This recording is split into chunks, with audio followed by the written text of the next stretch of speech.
Thanks to my dog Sully, I am out in nature or on a walk almost every day, and I have found that this time in the air is vital for my well-being. I decided to start a new tradition in January of 2022. I found a container and a place in my home to collect the treasures or messages that come to me while I'm out and about. If I am open, there just seems to be things that stick out, things that almost speak to me, things that let me know that I matter to the heavens while I'm on this walk. Sometimes these are rocks, mostly shaped like hearts.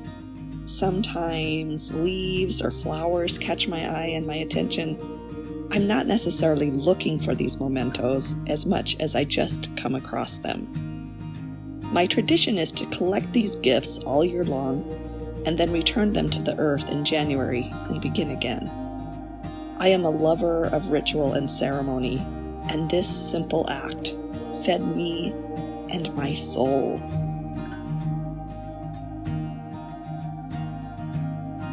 So on a day freshly covered in snow, I was determined to fulfill my tradition.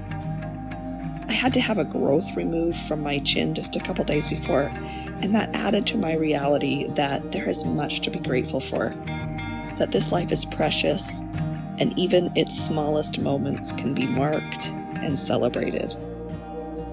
I set out in a canyon founded by my ancestor, and although the journey only took a short while, its awe and wonder will last my lifetime.